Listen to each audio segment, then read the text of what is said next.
How do I follow that?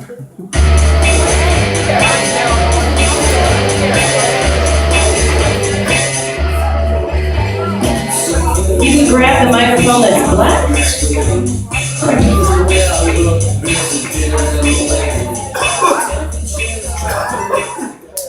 How am I supposed to follow that?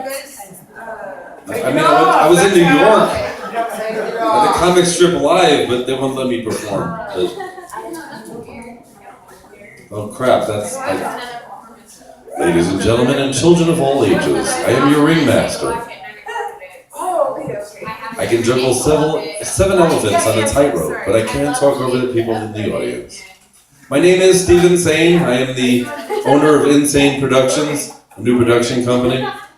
I didn't choose the name Stephen Sane. Don't think I did. I'll explain that later. So, did you know that Pueblo has an airport? I actually flew from there to New York. I had to go from there to Denver. But I get on the plane, and they look at my bag, and they make me open my bag. It wasn't because of the pocket knife, it was because of the gummy bears. I don't know what they thought those gummy bears were, but I made the plane. So it was really fun going to New York, which is where I'm from, if you can't tell from the accent. Yes. I've been in Colorado a year and a half. I smoke a lot of weed. I don't remember much, but it's good. I have to write shit down because I have 3 brain cells left. They don't remember much. So I get to New York, LaGuardia Airport, and my friend, who I've known for over 30 years, is supposed to pick me up at the airport, but he's not there. So he calls me and he goes, "What gate number are you at?" I go, "C." He goes, "It's 1 through 8. I go, "What airport are you at?" He goes, "Kennedy." I said, "I'm at LaGuardia." I said, "How stoned are you? You better have a fucking joint in that car when you pick me up in 30 minutes. So, but the end again, his name is Adam Friedman, but it's spelled F-R-I-E-D, so his name's really a damn fried man. Yeah. Don't ask what happened. He picks me up and we smoke a joint on the way to his house, and he says, "I just have to ask you a question," because he's, no kids, no wife. "Do you expect my house to be the same as it was 2 years ago, or better?" I said, "I guess about the same." He goes, "Oh God." I got to his house, it gave me a reality show idea. You just tell people they're gonna stay in this house for like a month. Okay, I had to make the bathroom work. His mother thanked me for cleaning it. I don't know what was on the kitchen floor, but it's gone now. I don't know how to reduplicate this for the reality show, but it's called the reality show of like horror. You see these people stay in these luxurious homes. What if you get to a place and there's a science experiment in the sink? It's blue and it's growing out of the sink, and you're like, what the hell is that? I mean, it's bad. Depression can be a bad thing. I've been there myself. We've all been through it, It sucks. So when I got to New York, what do you think the first thing I did when I got there was? I went and got pizza. You fucking people don't know how to make pizza. I got high on that pizza. We went to some pizza shop in Astoria, Queens, right near the airport. I literally ate that pizza and was stoned. It could have been that joint my friend had in the car. So, my first day there was interesting, sleeping in this house that if I showed you a picture of it, you'd just be like, oh my God. I told him I wouldn't mention that. Oh God, I meant his name too. Fuck, okay, so I get off track a lot. I get nervous up here. So I had pizza, right? So the next day I went to visit my daughter who lives in Manhattan with her mother. And I get on the Long Island Railroad, Metro card, $5.50. I go to use it, it says try again. I just bought this thing, try again. So I had to go over to the guy in the window. Apparently I'm not allowed to say Abu. And I show him my card. He goes, "It is defective." And he hands me an envelope to return it and shrugs me away. So I just looked at him and went, "You're defective." Now I remember why New Yorkers get so angry within 3 minutes. Just like shit happens and you get angry. So I got where I was going. I did get where I was going. I went to New York for 4 reasons. I had to finalize my mom's headstone on her funeral, like her grave. And then my daughter says, "Put a cat on it with hearts." I said, "Okay, I'll put a cat on it, they can be unique." I had to make arrangements to divorce my future ex-wife, see the mother of my child, or baby mama, and then come back to the girlfriend here, just to settle peace with all. I have too many women, I have to get rid of them all. And then you meet one and you're just like, oh God, I'm in trouble. And she knows who she is, she's here somewhere. I'll leave that alone. Oh, so my friend and I, one night, we went out to eat so many times. So Monday night comes, he's like, I want to go somewhere we haven't been. We've been to Applebee's, Chili's, name a place. We've been there. So I'm like, fine, he's driving. He didn't have a license for 3 years, so it's nice to be driven around. We go to Hooters. I'm starving. I'm stuck in this trap house with 2 dogs that are looking to eat me. The nearest place is a half a mile away, so I'm starving. I don't care where we go to eat. So we're like 20 wings, 2 guys, we're hungry, we're eating more than 10. We order 50 wings. We eat about 7 each, and we're full.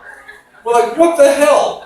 We ordered 50 wings, we ate 7 each. I'm like, apparently we filled up on too much eye candy. Thank you very much.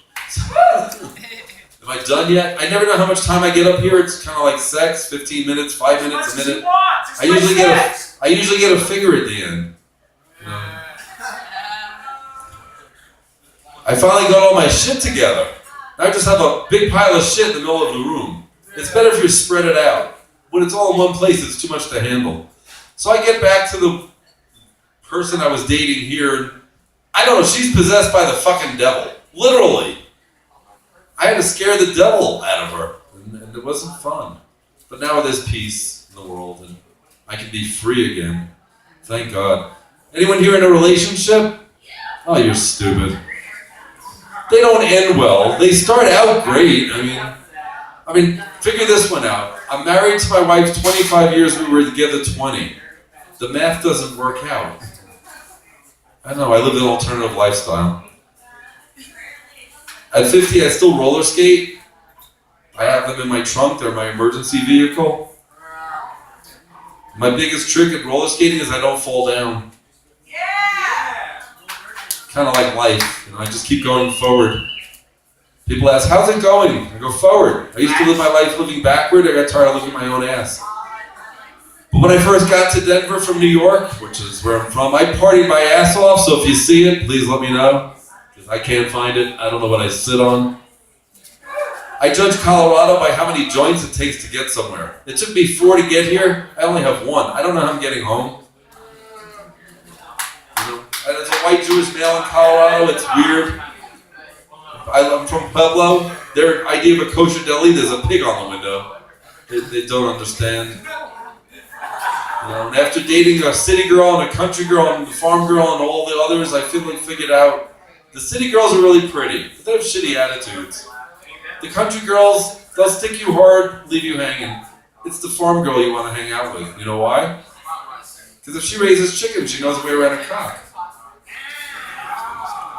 And this sounds really fucked up, but again, I like to beat my women, so just be aware of that. To the TV remote, to the shower, but never in bed. You'll get that tomorrow. I know, it's a little slower here.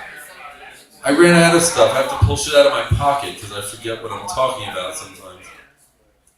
Now this is my list to do tomorrow. I had some poetry I wanted to do here one night, but I keep getting afraid to do it. I almost got killed when I got back to Pueblo. That was the important thing. In the same parking lot. I pull into this parking lot, and you know those speed bumps they have? This guy goes in front of my car to the other side of the road to try and avoid the speed bump as I'm trying to park. And he's yelling at me. Crazy. As I'm pulling out of the parking lot, do you know when you back out of a spot, you back up maybe half a foot and look? No one knows what I'm talking about. No, you just floor it and back up, don't you?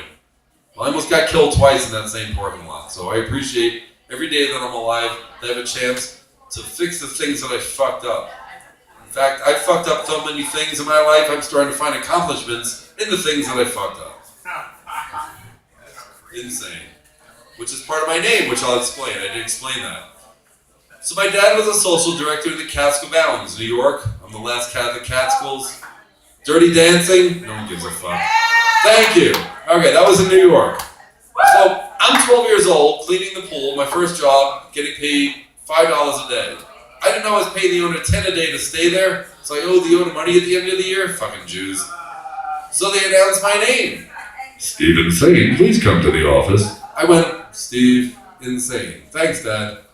That's how I got the name, because I didn't choose it. You know, as a Jew, this is probably my worst joke, but I'm a freak. I have no tattoos, no piercings, but as a Jewish male, I figured if I was going to get a tattoo, I'd get like 6 numbers on my arm. Oh, that's bad. What? I can say that! You know, I can say that's like the worst joke I have, except that Jesus was Jewish thing. You realize he was Jewish. Well, he is Jewish. It still is. Anyone in here ever been in a multi-level marketing business? What do you say with like yeah? Obviously it didn't work out for you. Yeah. I know at some point you just try it and it's like, how many people can I try and drag me into this thing? But I joined another one of those things. So I'll just leave that alone because you don't want to hear about it. You know how it works. It starts with you, and you find 3 people, and they find 3 people, and then 3 people never talk